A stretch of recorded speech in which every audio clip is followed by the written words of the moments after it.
going to take the North and never give it back. So that's a good pick. You get the corner. I got to go bold, right? I got to go bold for this. Yeah, she's got some nice. Welcome back to the Unbearable Sports Podcast. Make sure to like and subscribe out there on YouTube. And always rate the show 5 stars. And ladies and gentlemen, you did it. We did it. We are now at 5,000 subscribers. Thank you all tremendously for the absolute great support that you have given this show this year.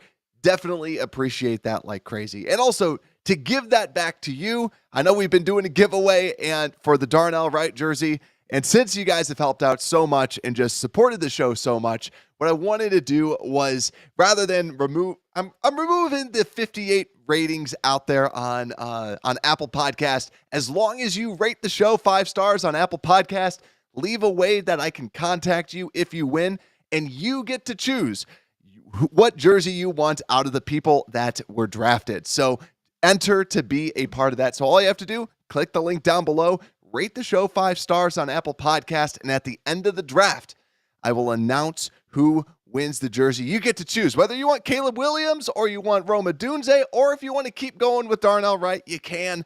Just as a big thank you to you, the people, for doing this. This just feels awesome as Bears fans. And thank you all so much for the support. But today, what we're going to be breaking down is we are going to be breaking down the best available at 75. We're not necessarily going to be talking about best available right now because the Bears aren't picking right now. We're going to be talking specifically about that 75th pick. We're going to talk about some people potentially sliding. We'll talk about the centers. Do we want to trade up for them? Also, we have to talk about from the top 30 visits, who are some of the players that are still available that the Bears might want to take. Also, offensive line, defensive line, don't worry, we have you covered. N64 Gamer, what's good? Servant, how's it going? And also, Creds, welcome. The best offense in the league today. Let's go. This is awesome. This feels so good. And I don't know about you guys, I love listening to other shows. I mean, stay on this show as long as you can, but I love listening to non-Bears shows, just the way they're talking about the Chicago Bears right now, too. This isn't the normal Chicago Bears. This is a different team. This is a different unit on the offensive side. Like we said yesterday, this feels great. And also, right as I was getting ready for this show, I had this little epiphany that came about me because they were talking about the pick before the Bears.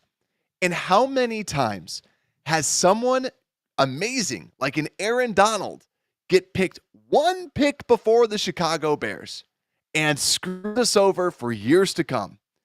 One pick before us, Michael Penix Jr. goes. Now, Michael Penix might be phenomenal, but for us to be able to get Rome Odunze at 9 is just incredible. And we didn't get screwed over. It helped us out so we could get that. And I heard from someone who covers the Jets that the Jets probably, he said probably wanted to go to that number 8 spot to get a wide receiver. But ultimately, what happened?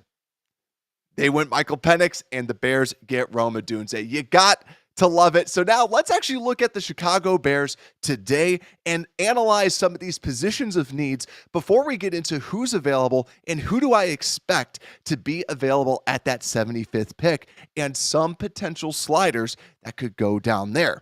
Keep in mind, too, it always does feel rounds 1, 2, and 3, they go position of need. So that's why we need to definitely look into this. So also, if you haven't already, link down below in the description.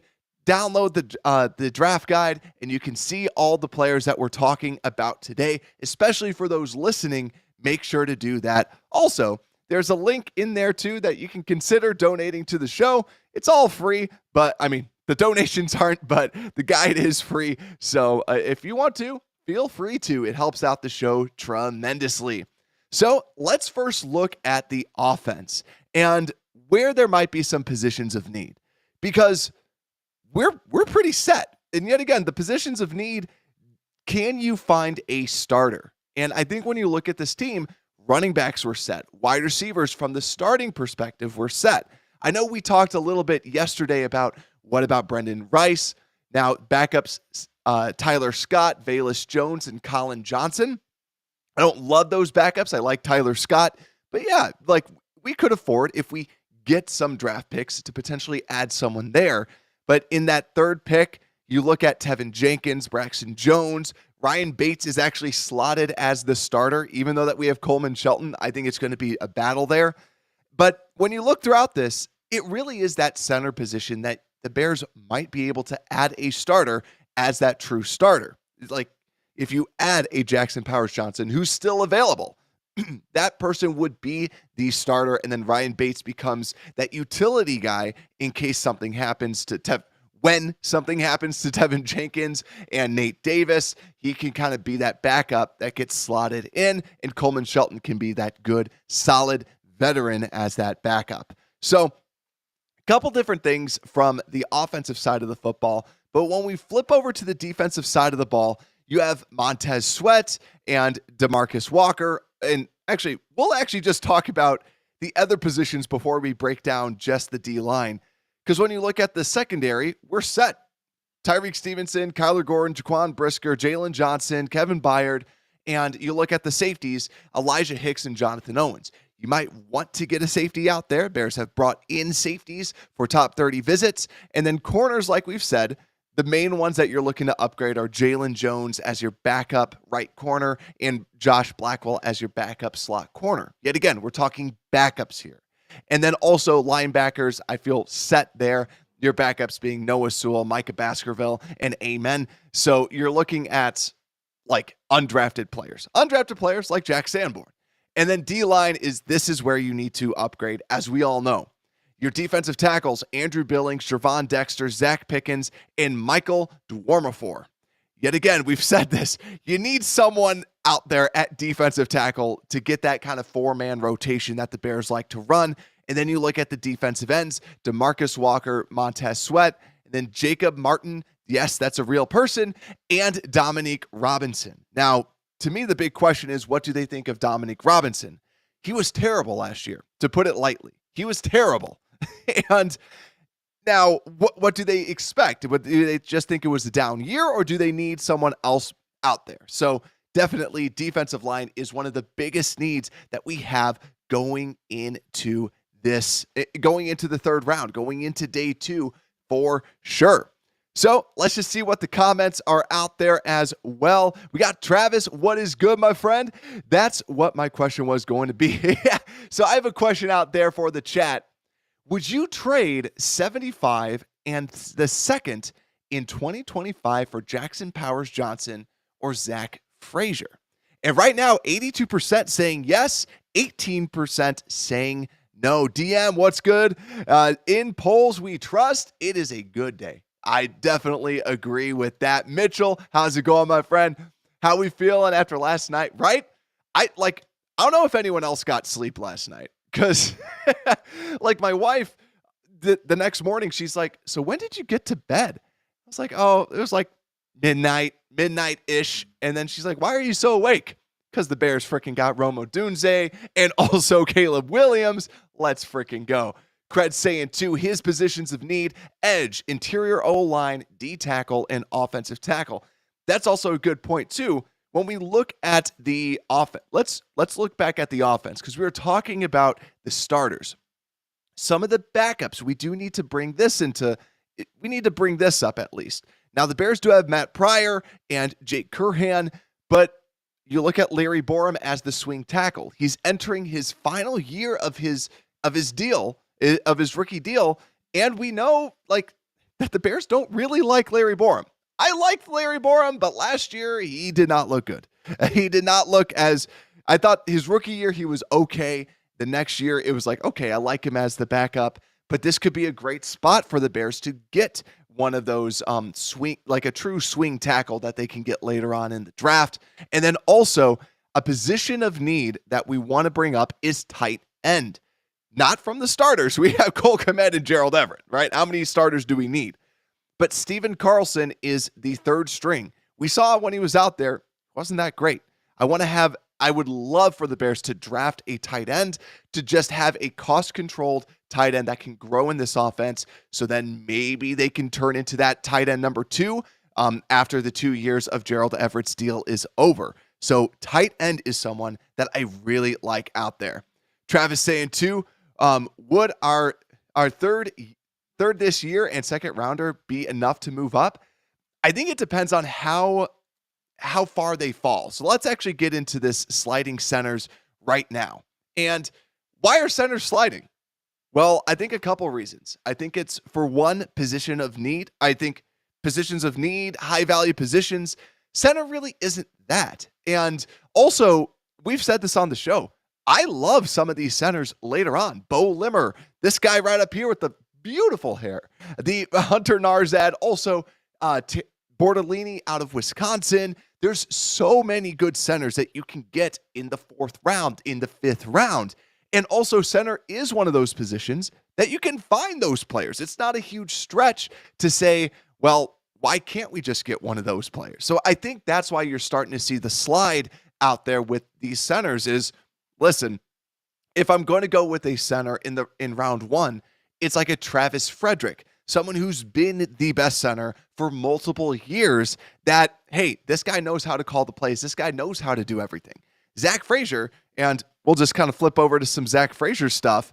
When you look at Zach Frazier is not, he's this bowling ball of a player, smart center, but he doesn't have the ideal length that you would want to draft someone in the 1st round. Hence the reason why he drops out. And then also Jackson Powers-Johnson, we said this on the show. He was not going to go round 1, and which was kind of a bold take, but everyone was saying the NFL wasn't as high on him as fans were. So now Jackson Powers-Johnson drops out of the 1st round, and he's got this incredible size. 1 year at the center position, a lot of people think he's still raw, just mentally at the center position, but he's just a phenomenal blocker, incredible blocker. And I know the Bears would absolutely love him. So that to me is the biggest question going into this draft. Watch the centers. Watch how far they drop, because I guarantee you the Bears are probably watching this going, okay, at what point can we offer up 75 in a second and potentially get a starting center that we can just plug and play right there? Because when we go back to the depth chart, if you throw a center in, if you throw Jackson Powers-Johnson in, now you have Ryan Bates as the backup that can play all those interior spots. Coleman Shelton as your backup center. This is a very good interior of the line. If Nate Davis doesn't look like Nate Davis did at Tennessee, you can go, okay, well, Jackson Powers-Johnson could play guard, and then we could move someone to center, or Ryan Bates can be the guard. You have a lot of options that you can have at that interior of the line, and it just feels good. So that's something that we definitely have to monitor. And I'm going to be watching the draft just because I love the draft, and I know a lot of you also love the draft, but watch the 2nd round because of that. Where do the centers go? And also, I think it was Daniel Jeremiah. He has Zach Frazier in the 60s as his as a center that's ranked on his big board. And if other people consider him as like in the 60s, he could really start to fall, really start to drop, which I would absolutely love, because then now that price gets easier and easier to get a starting caliber center at that position. Now, also, that's where, too, like Zach Frazier to me was never a 1st round center, so it makes sense that he was going later, but he was starting to get mocked in the 1st round because of people's needs at the center position. But also, I already see this guy out there in the comments as well. Servant saying, Jazir Newton of Illinois is still available and worth trading for. This is my other big-time slider that I want us to all watch out for. And that's Johnny Newton, Jazir Newton, whatever he actually wants to be called. Johnny Newton, we said 2 days ago or yesterday, he was most likely not going to be picked in the 1st round. He wasn't picked in the 1st round. Now, Johnny Newton, watch for him as a big-time slider. He's either going to go like in the first 5 picks in the 2nd round, because people are like, oh my God, Johnny Newton's still available. We have to get him. But watch for him to slide. There's usually someone that ends up sliding, and a lot of times it's because of medicals. He was not able to participate in so many different drills and in so many different activities pre-draft. Johnny Newton could be a prime slider, a prime faller, because he just wasn't able to participate.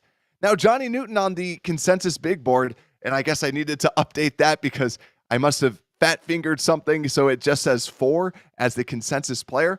He's 24 on the consensus big board. So people still love him, but I'm curious about that foot injury. And I'd love for people to be down on that foot injury as well, because I'd love to see him start sliding down to 75. I'd love to see Johnny Newton's just start going closer and closer to the Bears. So watch Johnny Newton, watch the centers. Those are positions that we need, and players that could be dropping for the Bears. But let me go through some of these comments as well. Travis saying too, Mitchell Kinsey, I love what we did in the draft so far. I'm happy we took Rome, but I was really hoping for a defensive end in Dallas.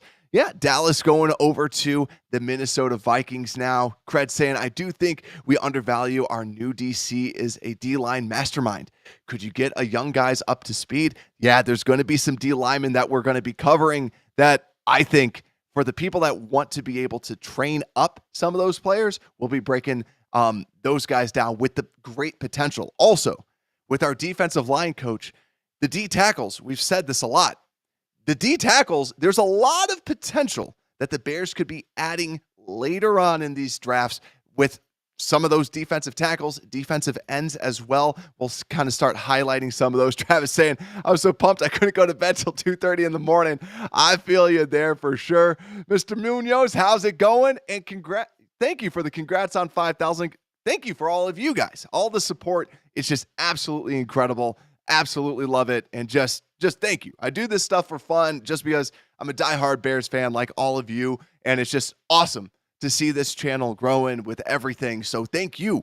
Thank all of you guys and just coming on for the live shows as well. Make sure to also leave a like, comment. It also helps out tremendously. Also, what's going on, Turner? Need to work on the trenches either side as well. And Patrick saying Newton, JPJ, and Frazier are very, very tempting trade up targets. I lean Newton only because I think they're a very good O-line. Yeah, 100%. You can get those interior O-linemen in the 4th. And Skokes, what is good, my friend? I hope you're doing well. I know that I'm just pumped about what's going on with the Chicago Bears. So let's get started and talk about some of these players that I think will be available at pick 75. We were talking about people that might be sliding, right? So now let's start talking about some of the players that the Bears might want to go after at that pick 75. So before we get into that, though, let's look at our top 30 visits that the Bears have had and talk about some of the players that are still available. And if we look at the top 30 visits, the running backs that we met with, Dylan Laub and Audric Estime, still available. Also, if you're like, wow, this is an amazing graphic, download the free draft guide in the description, and you can see these graphics. And those listening to the podcast, you can also download these graphics. So when we look at that, Dylan Laub, Audric Estime, still available. Ben Sinnott, the tight end out of Kansas State, still available. Kiran Amegadjie out of Yale, still available, the offensive tackle. And then also at, like we said, Jackson Powers Johnson, Zach Frazier still available. Trevor Keegan, the guard out of Michigan, that's like a 7th rounder. I do not want the Bears drafting him at 75. But defensive end Austin Booker out of Kansas might be there, but still on the board. And then we have the secondary. Andru Phillips out of Kentucky, Pritchett out of Auburn, Elijah Jones, Cam Hart, Dadrion Taylor Demerson, the safety out of Texas Tech, and Kam Kinchens. So because for those that were here live with us yesterday, we ended on like the worst note possible because I said that the Bears would draft a corner. So we're going to start with the secondary because this is not the sexy position, and we'll kind of fly through this because I don't want to talk about it. You don't want to hear me talk about it, but we have to talk about it because clearly the Bears met with a lot of defensive backs. So we have to talk about this. We got to fly through it. Let's get this show on the road with it, and let's talk about who might be there at 75. So when we're talking about 3rd round secondary players, the Bears brought in Andru Phillips out of Kentucky. He's more of a true slot. I would not want to be investing a third round pick in a corner that would just be a backup, but here we are. They at least talked to him. So Andru Phillips should be going in the third round. Do I think the Bears go after corner in the third round? I hope not, and I don't think so because they're going to be going after need. So because of that, Phillips, let's move on. Like I said, we're going to fly through these secondary players because I don't want to talk about them. But safeties would be fun to talk about because we do have Kevin Byard, and Kevin Byard is an older prospect. Kam Kinchens had a top 30 visit with the Chicago Bears, safety out of Miami. Now, he has just bombed the draft process, but he is a very good cover corner, aggressive, or coverage safety, aggressive safety in the back end. And someone, like I said, I like that the Bears brought him in because I would just sit him down and go, what the heck were you thinking during this draft process? Because why did you come out and draft and grade so poorly out there, man? So to me, look for him. He's just continuously is dropping. I would wait till the fourth to really kind of take a safety. But just because we are talking about safeties that could be available, there is a safety out of USC. Yes, the defense was bad, but this guy is a tower in the middle. 6'3", 190, Calen Bullock. Now, I don't like that he's 190 pounds because he's very frail, but he's just a long dude. Reminds me of Cameron Curl coming out. Someone that might be, or most likely will be available to the Bears. Do I want them taking safety at 75? I do not want that. but yeah, overall, like we just have to talk about these safeties. But then also Cole Bishop out of Utah, very good athletic testing, has the Ryan Pohl stamp of approval, good in the Senior Bowl, just does his work. Reminds me of Reed Blankenship because when I scouted Reed Blankenship, you're like, this guy can just play in the NFL. He's a good athlete. He just does his job. He's just a good player.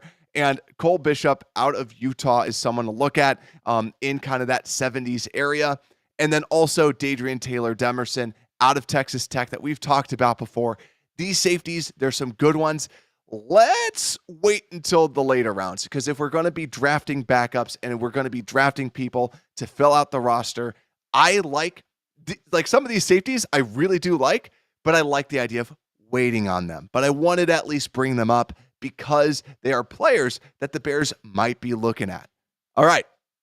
Now we got the not so fun position out of the way. We did it. Give ourselves a round of applause. 116 of you still stayed on for all of that, which I appreciate. We have to talk about everyone. We have to talk about all the positions potentially. So that's what that's why we had to at least discuss the secondary, which I hope they don't go with, but there could be some awesome players. Let's talk about this offensive line and some of the players that might be available. So my questions for you: what would you do with pick 75 with the offensive line? Now, we talked about trading up. 72% of you are saying yes. My whole take on it is if it's at the right price. I think it's kind of like a crappy answer, honestly, for me to give to you. but for me, I think it depends. Like if someone's going in the 50s and then you trade up for that, I'm all for it. But for me, I would only do it though for Jackson Powers-Johnson, because I think he's just that next level of a player. So how far does he drop? I don't think he would get down to the 50s, but JPJ would be the only one I trade up for. Zach Frazier out of West Virginia, I like, but I'd rather just take a stab at one of those guys in the 4th, the 5th, and just try and take them that way rather than anything else. So that's just my whole take on it, is JPJ or nothing if you're trading up, because he has the potential to literally be the best center in the league. So let's go on and let's talk about these offensive line prospects who I think is going to be available. And this is someone who the Bears brought in on the top 30 visit. And I really like this guy. This guy is my tackle 8. Consensusly, he is tackle number 13. I really like this guy out of Yale, Kiran Amegadjie. And this is another Braxton Jones coming out. This guy moves phenomenally. He only played 4 games last year, but when you put on the tape, my God, he reminds me of prime rookie Braxton Jones, where when Braxton's out on the move and he could just move people and he's got the speed to be able to plow people over. And Amegadjie does this in the running game. And to me, he can play left tackle. He can play left guard. That's where you can ultimately see him playing. He could start at left guard for you. He also has true NFL length at the tackle position, which is hard to find with some of these later players. He has the potential to be a starting left tackle in the NFL. I would love this pick. He is a bit of a gamble because obviously 4 games last year and also coming out of Yale has not gone against the best competition. And, honestly, plays with a little bit of high pad level and it's not great, but yet again, things that you can coach. And you're probably not asking him to start day one. But if you are, I think that if and unfortunately when Tevin Jenkins goes down with an injury at left guard, you can just slot Amegadjie in, and now he's playing some left guard. He's giving you some starting snaps. I really like this as a depth pick, but someone that can replace that, Larry Borom as your swing tackle, but also gives you this high upside pick. And he should be there for you at pick 75. Yet again, Bears brought him in. He's the consensus 82nd player currently on the consensus big board. So he should be there. But man, I absolutely love him. I really, really want him. Jeremy's saying this is who I want. Yeah, because if we want an offensive lineman, this is the guy. This is the tackle. But if we aren't able to get him, so that's my number one pick. If the Bears want to get an offensive tackle, if you want to just bolster that, that's how you do it. Next player, tackle. Blake Fisher, offensive tackle out of Notre Dame. Everyone looks at Joe Alt. But the more that I watch Blake Fisher, at first I was like, I don't get it. Just seems like a projection, right? He's tackle number 11, the 80th player overall. But man, this is a mauling right tackle that we know that the Bears will love. Just incredible play strength, 6'6", 310. He also moves pretty well. Now, the feet, though, in pass protection is a little bit of a question to go against some of these faster edge rushers, but that's where maybe he can slot into guard. He can play some of that at the swing tackle position.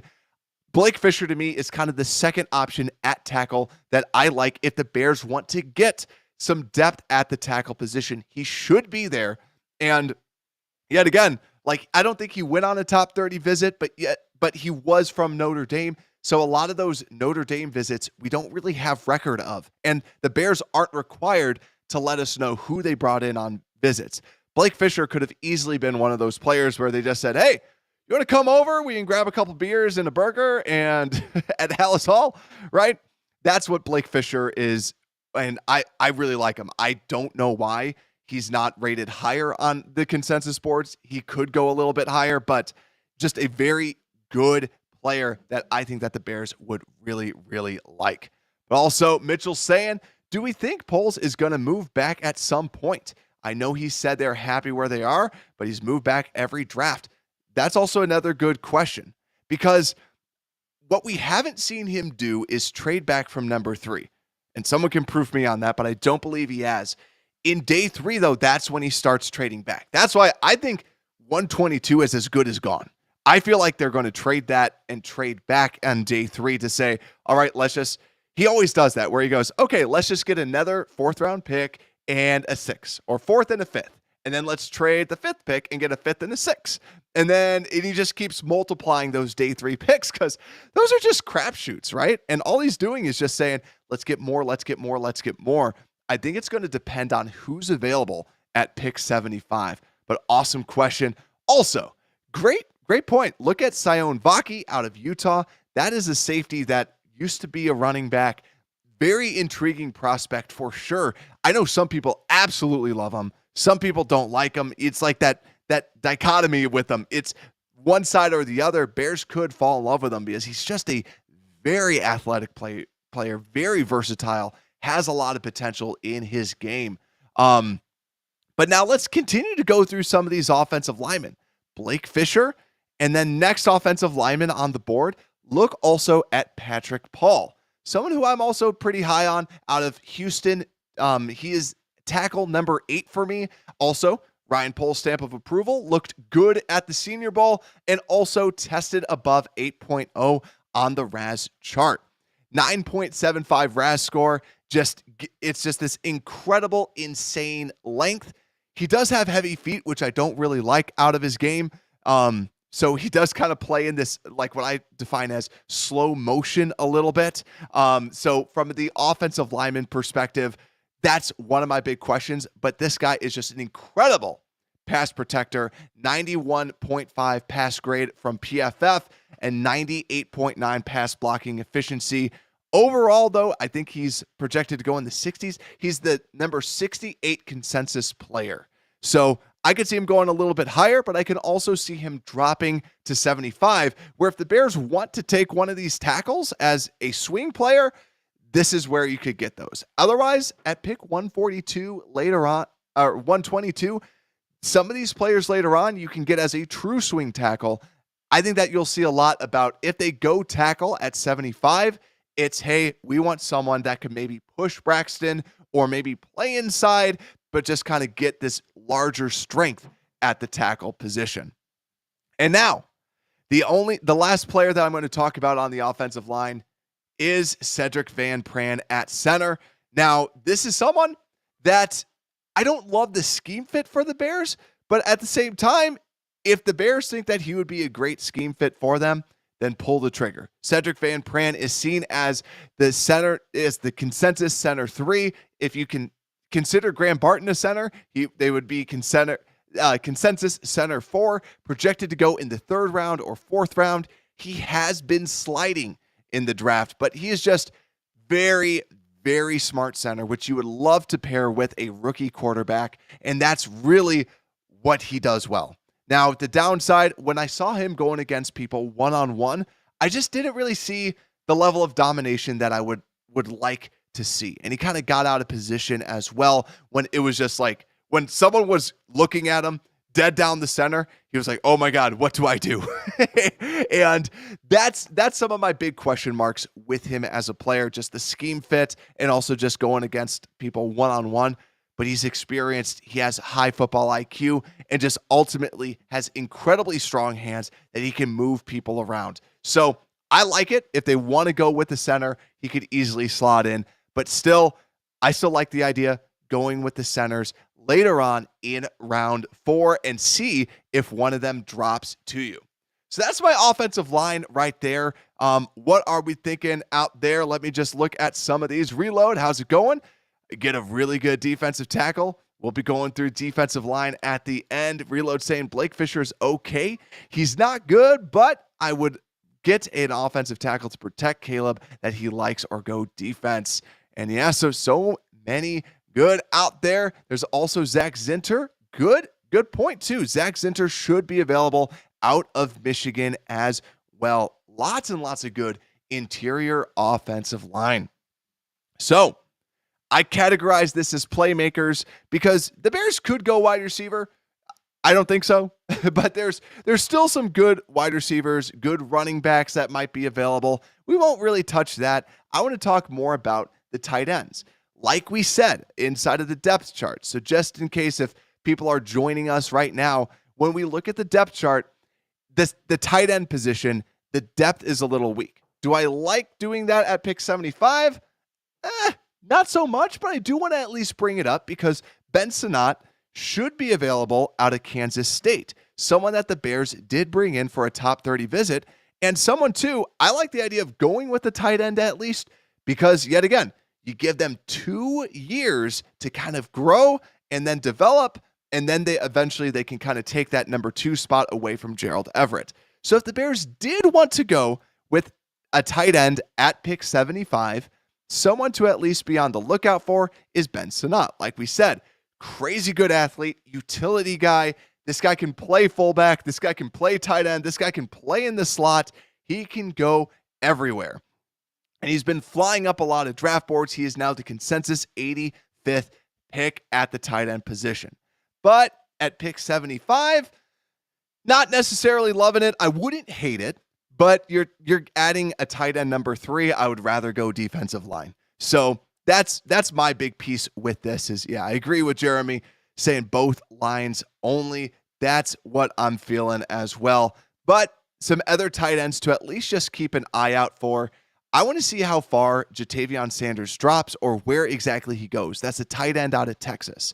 He's a good Darren Waller-esque type of a receiver. So I'm looking, where is he going to be going? Because you kind of have this cluster of tight ends with Sanders and Sinnott and also Cade Stover who's dropping. And also, then you have the other tight end, Jared Wiley, who's getting a lot of hype as someone that might go in the second or even the third, which I think is a little rich. He's a very good contested catch player who can box people out, but second and third is a little rich for me. And then also Theo Johnson, the crazy athlete out of Penn State, someone that a lot of people are going, okay, well, what can we do with him? What can we turn this player into is what a lot of people are kind of questioning and just kind of curious about with Theo Johnson. So like I said, tight end is also one of those positions where I kind of go and wait until the fourth round ultimately, or, if there's like a bunch of tight ends and the Bears go, listen, we want to go tight end, trade that 75th pick back a little bit, accumulate some capital, and then do it. I wouldn't mind that. But at pick 75, a little rich for me, especially if they want to go with the tight end position. But if anything, if they were to go there, Ben Sinnott would be my pick. He knows the Bears. He's talked to the Bears. He's also an incredible athlete, can do it all. That would be my pick if they had to go with the tight end. And now I say best for last because we're going to end on a bang. We're not ending with secondary. We are ending on the bang. Defensive line. Let's get into it. Let's talk about these defensive players. And before we get into that, I just want to remind everyone too, defensive ends. I'm looking at Calais Campbell. Now, I know that he's like 37, but the dude got production last year. He can play inside. He can play out. Bears still have some salary cap space to add a player. And I know some people are saying, well, what about Hendrickson, right?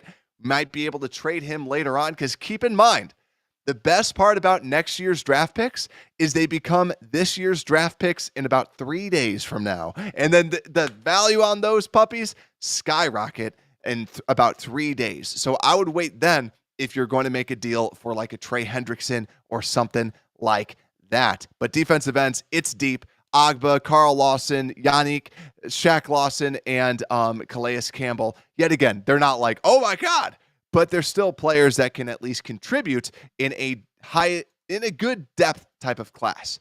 So let's continue to talk about defensive ends where this is someone I think the Bears will love. I have him as edge 13. He's consensus edge 10. He should be available at pick 75. He is literally consensus player 75 right now. And that's Austin Booker, defensive end out of Kansas. And this guy we've talked about this. He's got the length. He's got the frame. He's got the size you want at defensive end. And the Bears are going to look at him and go, whew, he is a pretty player to watch. Redshirt sophomore, really did not play a lot. And really only had one season of playing, which was this year, had 23 snaps as a freshman, but that was it. So I forgot how many snaps. It has to be like 500 total snaps or even less than that. Like, I'm not even joking. This guy did not play a lot. And that's why it's kind of weird that he came out. But last year, 56 tackles, 8 sacks, 2 forced fumbles, 27 hurries. This guy is a ball of clay. Reminds me of Max Crosby coming out, where Max Crosby was not this absolute phenom. He hit the weight room. And you look at Austin Booker, you go, you get this guy a true nutritional plan. No offense to Kansas, but the Chicago Bears probably have a better weight room, weight staff, training over a Kansas. But 34-inch arms length. This guy also has a 10.2% run stop. For those that just want to know, like a solid one is like 5 or 6. This guy doubles that. He is an incredible run defender, which you know that the Bears are going to love. 14.8% pass rush win rate, which is not phenomenal, but it's a solid pass rush win rate, especially when he does not have a slew of pass rush moves. And that's where the Bears are going to drool over this guy. If he's available, I think he's the pick. Because Bears are going to say, forget Dominique Robinson. We want to develop this guy because the defensive the defensive coordinator, the defensive line coach for the Bears, they're just rubbing their hands. They're looking at this guy. They're doing the Spice Adams behind the tree like, ooh, look at that guy over there. I think they're going to love Austin Booker because you can develop him into a player. He might not give you great production in year one, but I think with his run-stopping floor, he at least gives you a floor at least as a player inside of a rotation. Yet again, you can still sign a veteran and then have Austin Booker develop. And then Dominique Robinson, peace out, deuces, see you later. Austin Booker could be that pick. Bears Bones saying, I like drafting defensive end. And then Jeremy saying, project player. Agreed. That's really where he's going to be. And then Austin Booker is kind of smaller. 6'6", 245. That's where I'm saying kind of bulk up, hit the weight room. I think that's where it's going to be. And then Jeremy's saying too, needs 10 pounds of muscle. You really do see it. And I know I said this when we were breaking down defensive ends, but for those new fans that are watching right now, the Bears love the metric on, it's like this new age metric where they talk about how much weight can you gain? How much weight can you put on your frame? And they talked about that with Gervon Dexter as one of the big reasons why they loved Gervon Dexter was his frame was not yet filled out. Austin Booker, you don't need a metric to say this dude can add some weight. This guy needs to add weight. He can add weight to this frame. That's where you add him, you put him on. I like what Junior's saying. Definitely gain 10, 12 pounds and re-sign Ngakoue. Yeah, then there you go. You have your team right there. Right? You got your defensive ends. You feel a little bit better about that. Also, Mitchell, I see your comment. I will bring that up because, spoiler alert, we're going to be talking about the boy that you just brought up. So let's continue going on and let's see another player that I would really like if he's available. He's been dropping. We said this about a month ago. He was Bralen Trice out of Washington was projected to go in the first round. And then he's yet again not been doing great in the pre-draft process. And because of this, we're starting to see him drop. He's 6'4", 274, a large player. People have questions about his shorter arms and also the kind of the change of direction speed. This guy is incredibly productive. 49 tackles, 7 sacks, 1 forced fumble, 53 hurries. It's insane. 17.6 pass rush win rate, 6.3 run stop percentage. This guy has been good. He has been very, very good for Washington. He's been their bookend defensive end and plays with good hands. I like it. Constant motor, very aggressive. And when you watch him just consistently play, it's just so much fun to watch. Right now, he's the consensus 70th player. And I'm going to try to see if I can load up how high he was at the beginning. At the very beginning, he was the consensus 24th player. And now he has dropped all the way down to the 70s because of the draft process. Yet again, it's more of just the shorter arms. This guy could be a player day one, but short arms is not necessarily the Bears' forte, so to speak. But you put on the tape, this guy could be good.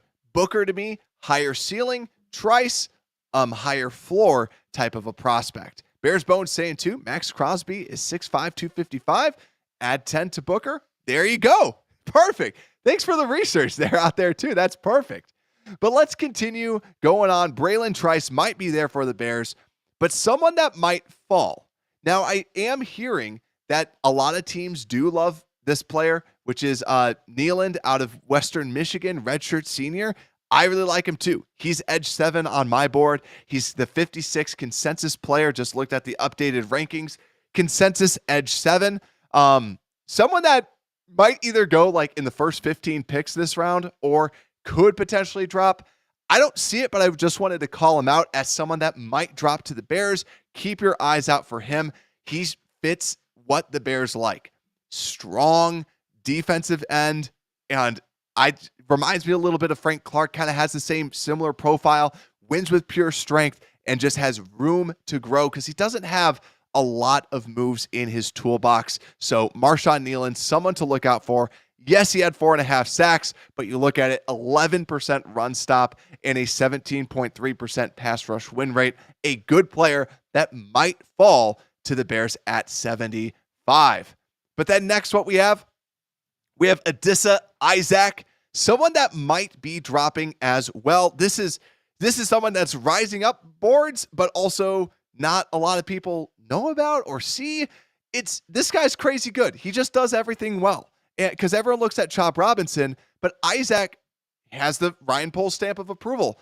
Good at the Senior Bowl and also tested phenomenally well. Now, he is a true 3-down defensive end, 6'4", 254. You look at the stats, 13% pass rush win rate, not great, but 11.4% run stop percentage. Reminds me of Carl Granderson, just an all-around good defensive end. Now, let me try to find him on the consensus board right now. But yeah, right now he's the consensus 66 overall player. But when you look at other boards, he's going in the 40s. And that's why, yet again, Kneeland and Isaac are two players at the defensive end position to keep an eye out for. He did tear his Achilles 2 years ago, comes back, still playing well. And I do question his ceiling a little bit. I don't know how high it is, but I think he's someone, yet again, can come in, contribute as part of the Bears rotation overall. But then also, I have three more defensive defensive ends. We have a lot of players to talk about. Defensive ends, I think there's going to be good players you can get. Next one, Jonah Elliss. This is another player that should be available for the Bears at pick 75 out of Utah. The biggest question was his size. Then he measures in with 33-inch arms, which I was really surprised at. I don't know if he dislocated his shoulder to measure in with those arms, because when you look at him, you don't see that wingspan to him. He is 6'2", 246, so he is a smaller player, but he ate last year at Utah, 37 tackles, 12 sacks, 24 hurries, 17.9% pass rush win rate, 5.7 run stop percentage. But also, he has some of the best moves that I've seen. Now, we've talked about this on the show, where is that a pro for the Bears or is that a con for the Bears? Because maybe the Bears look at him and go, well, you already know how to do a lot of the stuff we teach you. So how high is the ceiling on this player? But he reminds me of Nick Herbig coming out, where smaller stature player. I do think he's more of a 3-4 outside linebacker, but still someone that can contribute, can attack. That's what I love to see with some of these defensive ends. I think a lot of these are rotational players, and the key piece is that ceiling. Also, Joey, what's good? Saying Ellis will be there at 122 and is a great pick. That's the piece too, is how far will people see? Like, I've seen him as like 144. I've seen him at like 160. I've seen him in the 70s. Right now, he's the consensus 79th player currently. So definitely someone to keep an eye out for. Mike saying also, UFA will be deep for projects with the COVID year players all coming out. So let's not reach too far for project players with picks. One thing that I have heard as well from, I think it might have been Daniel Jeremiah or someone, one of the top draft people, were saying just how the consensus around the league is that this isn't a good draft, like a good depth draft, like in late day 3, where there's not as many good depth pieces. And I do agree with it, where I think that you have seen a lot of the COVID players leave. They all left a little bit early, and now we're not seeing as many players go out there. So also Joey saying take Fisk, Jenkins, and Hall at 75, Hunt, Solomon, or Kamara at 122. And that leads me to another player that I'm curious to see how high he ends up going at defensive end. Mohamed Kamara out of Colorado State. I know a couple of you brought him up yesterday. Redshirt senior, 6'1", 250. Consensus edge 13, the 100th player on the consensus big board. So he's in that perfect spot right in between for the Bears. And this is like everyone's favorite sleeper pick of the NFL draft. He reminds me of Jose Ramirez coming out last year, where everyone loved Jose Ramirez because he had that production. 56 tackles from Mo Kamara and 13 sacks, 38 hurries, 19.4 pass rush win rate, and a 5.1% run stop. Just a constant motor with this guy. Obviously, with being 6'1", big question. But the big fear that I have with him is that he is fast, he is speedy, but I don't see a lot of bend to his game where when you're at 6'1", you do want to leverage, you do want to have that bend so that you can use your leverage against the player in front of you. I just didn't really see that. I thought that he was a little bit more upright. But Kamara is worth a shot, I'd say, if he's there at 122. Otherwise, I like a lot of these other edges above him at pick 75. But let's keep going with the person that kind of hinges everything together, and that is Brandon Dorlus. Mitchell brought him up, right? This is the tweener. This is the tweener of the draft where he can either go defensive end or he can go defensive tackle. I personally see him more as a defensive tackle over a defensive end, mainly because that's where I thought that he had his best production.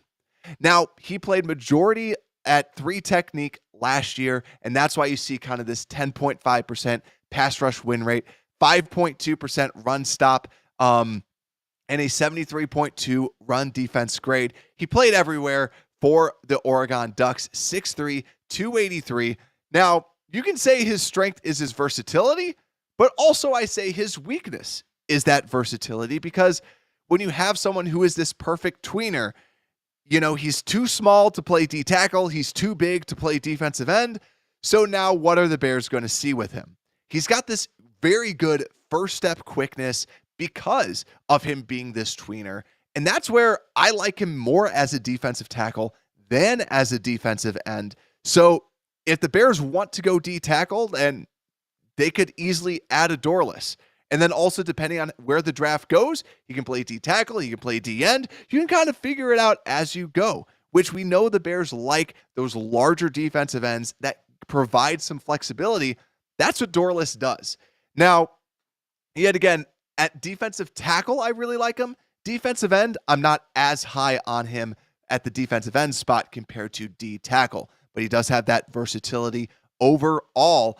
But yeah, solid athleticisms, and, you know, has some solid pass rush moves, wins with just kind of the initial pop out of his hands. But it really ultimately is, where will he go overall?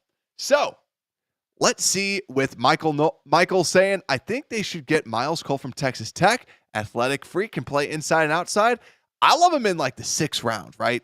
Because you're talking about just someone, like we've said, it's just not a lot of people are built like Miles Cole out of Texas Tech. The tape, he doesn't play with like great hands and fundamentals, but the Bears would be drooling over him in like the 6th just to be like, okay, what can we teach this guy? Why has he not been at his true potential? And Joey's saying too, if Kneeland falls to 75, you run that card up. Agreed. Like if Kneeland's there, you run, you sprint, you punch the card in. We're continuing with the A+ theme with the Chicago Bears. So that's the defensive ends. We have some defensive tackles to talk about. Like we said when we were breaking down the depth chart, right? Defensive ends, I still feel like we need 2. We need 2 defensive ends. You can sign one in free agency, and you can add one as well, because Dominique Robinson, what is the future, right? Do they still believe in Dominique Robinson is the question. But with defensive tackles, when we look at the depth chart, we need a fourth player. And now it's even though that we have a new defensive coordinator, it's still ultimately Matt Eberflus's defense. And Matt Eberflus, fans of the show probably get sick of me saying this, they love to run the hockey lines, 2 and 2, sub in, sub out. And I don't really want Michael Dwemer going out there. Now, I'd love to see DeMarcus Walker play that 3 technique, because that's what I want to see. But, you know, I don't get what I want sometimes. I think DeMarcus Walker would be a phenomenal 3 tech, because he was a great 3 tech at the Titans, but he's going to continue to play defensive end, it looks like. So let's go through some of the defensive tackles that are there. And this is another player that he's not insanely high on my board, but if he's available, I am sprinting to the podium if I'm the Chicago Bears, because of the situation that the defensive tackles are in. And that is Michael Hall Jr. out of Ohio State. Now, the reason why he's not, like, he's the consensus defensive tackle number 7 is I feel like if you're taking him in the second round and you expect him to be this phenomenal playmaker, he is the most either boom or bust defensive tackle that is in this draft. 6'2", 299, and just 18.3% pass rush win rate. He has, if you look at his pass rush win rate throughout his career, it is actually in the same conversation as Byron Murphy, who I talked about ad nauseum. It's in the same level as a Jonathan Allen, same level as these other top defensive tackles that have come out. He also dominated the Senior Bowl. He has the Ryan Poles stamp of approval, and also just absolutely bursty. That's where this is a boomer bust player. You can do this. You can afford to do this at pick 75 because you already have 3 defensive tackles on the roster. Why not give this guy a shot? Because if this guy hits, holy crap, now you have him and Trevon Dexter as your starting defensive tackles. Whew! I absolutely love that. And this is where the board, you can move the board around where, certain players I have higher, but I love this fit. If you can get him in the 3rd round, please, people, be afraid of Michael Hall. Let him drop, please, because just put on the tape. Even though he had 1.5 sacks, he beats the person in front of him. Stats lie to you sometimes. That's where the stable metrics come in, and you look at this guy can play. Now, this guy has this very good potential to him, so I'm excited. I'm excited for him. I hope he falls. Please, just say a little prayer, and that Michael Hall can fall, because, man, that will be enjoyable if he ends up being there. Hippie Nerd, what is good? If Kneeland, Dorlus, Orhorhoro falls to 75, we need to make something happen to get one of them. Michael saying too, what about safety behind Byard? Depth is important. Yeah, so earlier on, we went through some of those. There's going to be a lot of safeties that are available at 75. That's where if they do want to get that safety depth, develop someone, do you trade 75 back a little bit and accumulate that? I think it depends on what the Bears want to do with it. So let's continue to someone who I think is almost a slam dunk to slide. I didn't even put him in my sliders because this man who eats a lot of sliders is going to slide to pick 75. I would be shocked if he's not available there. And that's my defensive tackle number 3. Tvondre Sweat out of Texas, 6'4", 366. We said this. His name is Tvondre Sweat, and he likes to party. That's what he said. Not those exact words, but he told teams that he has a party problem. He likes to drink. He likes to have fun. Now he goes out and gets a DUI. He is going to be sliding. I think he's going to be off the Chicago Bears draft boards ultimately, just because we know how the Bears are with distractions, and I don't think that the Bears are going to necessarily love that. So I think he's ultimately going to be off the board. But I would love to see him for the Chicago Bears. Just the gigantic size to him. Now you have him and Billings are your big boys up front. And you have Pickens and Dexter as your 3 techniques. I would absolutely love that. But ultimately, I just don't think that he's a Bears guy unless they're literally like, you know what? He's okay. We'll teach him not to. But I think just the distractions, I think the Bears aren't going to play with that. We know what the Bears do with that. I think ultimately they go, no. But Tvondre Sweat, my defensive tackle 3. I'm super high on him. And you know what? I can see him being there, screaming at the board, because also too, 9.5% run stop win rate and also 19.6 pass rush win rate. He was crazy good. But yet again, my only question too, he played the 3 tech a lot at being 366. They let Byron Murphy play more at the 1 tech than Tvondre Sweat, which I thought was a little concerning. So my big question, why did they always match you up? Was it just because you're gigantic and they knew you could dominate that? But let's go through someone that I do think that the Bears would take. And Hippie Nerd was saying this, Orhorhoro out of Clemson. Now, that is actually how you say it. Just say Orhorhoro and that's all you have to do. 6'4", 294, redshirt senior out of Clemson. Reminds me of Justin Madubuike. Now, 8.7 pass rush win rate, 7% win rate.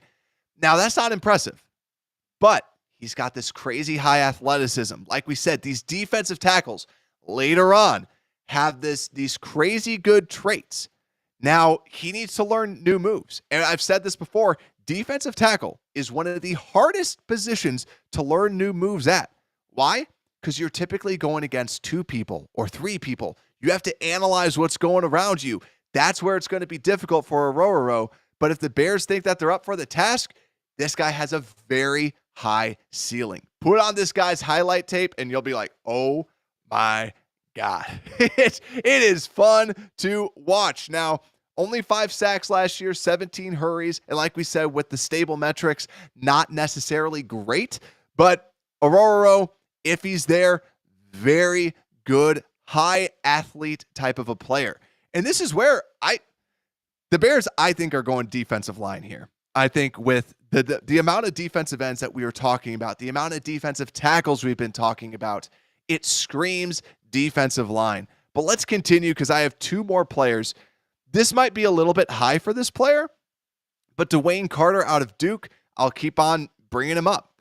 He's the 107th player on the consensus big board. So similar to like Mo Kamara, he's kind of in that middle layer. He is a Chicago Bear because 3-time captain, high character player. The Bears would love to get this guy in the locker room. Phenomenal year 2 years ago in 2022, but really kind of fell off as soon as people started to go, this guy's a really good defensive tackle. And then ultimately comes back, only 41 tackles, 1 sack, 18 hurries, 6.2% pass rush win rate, and 4.6% run win rate. So if the Bears look at Dewayne Carter and go, you know what? As long as he's not being doubled and he's playing that 3-tech, I love him. But if he has to be doubled, which yet again, not just because you're the 3-tech doesn't mean you only play 3-tech. You're going to have to play 1. You're going to have to be doubled. So that's why he's kind of projected more as that 4th round player at the defensive tackle position. Reminds me of an off-brand Devontae Wyatt, where in 2022, he looked like Devontae Wyatt. Then he looks more like Devontae, or now he doesn't, kind of fell off, but he's got some good moves to him. Solid player overall. But let's go through my last player to keep an eye out for, and that's Maason Smith, defensive tackle out of LSU. My defensive tackle 10, consensus defensive tackle number 8. Now, we've said this too with a lot of these defensive tackles. I'm just going to pull them up just to read them off. There are a lot of defensive tackles that literally I could have copied and pasted the same exact scouting profile for all of these, and it would be accurate. Maason Smith out of LSU, Mekhi Wingo out of LSU, Leonard Taylor out of Miami, Tyler Davis out of Clemson, McKinley Jackson out of Texas A&M. All of them have a similar profile where they are former 5-star recruits that were highly sought after out of high school, and then they just haven't performed in the college level. And Maason Smith, he should have went back. 6'5", 306. This guy looks like Chris Jones coming off the bus. This is a crazy good athlete looks phenomenal. He's got this crazy high potential. But when you watch him play, it's okay. Like, you could tell that he's just one of those players that wins off being bigger and more athletic than everyone else. And he's got these crazy long arms. Now, he's got a good looking swim move, but he needs to develop some more pass rush moves. And a 3.5% run win rate is terrible. Is really, really, really not good, especially for a defensive tackle that has as long of arms as him. Reminds me of Trent Thompson. Don't know who that is. Not a lot of people do. Former 5-star recruit that came out early his junior year as well and ultimately didn't do anything. Not saying Smith is going to be an absolute flop, but I'm not super high on him, but the Bears could coach him into something. But yet again, when you're projecting that with a lot of these defensive line prospects, it gets difficult. But we're going to end it with Maason Smith. Actually, we still got to end it on a high note. Let's just prayer circle. Michael Hall Jr., Ohio State. Let's have him drop to the Bears. Julian, what's going on, my friend? Saying Ellis or Sweat should be the pick or a projected tackle/guard. And that's the fun part, guys. Like, I am so excited because I think ultimately the pick's going to be a defensive lineman. And I think that's ultimately what the Bears need to go through. So also, someone that we have not just two other players just to keep an eye out for on the defensive line. Braden Fisk out of Florida State. Shorter arms, maybe that scares some people off at the D-tackle position. Phenomenal, blew up the combine. Phenomenal at the Senior Bowl. Someone to look out for. Also, Chris Jenkins, defensive tackle out of Michigan, has been falling. Phenomenal strength at the D-tackle position. And I don't know why he's falling. I saw also on the Pro Football Network side, they have him going in the 60s. He should not be going in the 60s. He is, if Chris Jenkins is there, you also run up to the podium and get him. But that's about it for the best player available. We covered so many. Also, if you are okay, who else is available? Shameless plug again, download the free draft guide that is inside of the description and just click on that, open it up. You can download it. You can save it, whatever you want to do. The draft guide is currently there. And thanks again, everyone, for getting us to 5,000 subscribers. Tremendous. I am so thankful for all of you all out there. And like I said before, rate the show 5 stars on Apple Podcast. Post a nice review and also a way for me to contact you, because at the end of the draft, just because you guys have been so awesome, I'll do a jersey giveaway. I'm throwing out the whole, we'll wait till 58 5 stars. At the end of the draft, I will give away a jersey to one lucky fan. Your choice. I would say it could still be Darnell Wright, but it can also be Roman Dunze. Maybe it's Michael Hall. We'll see. But ultimately, thank you all so much for the support. With that, Unbearable Sports Podcast, we are out.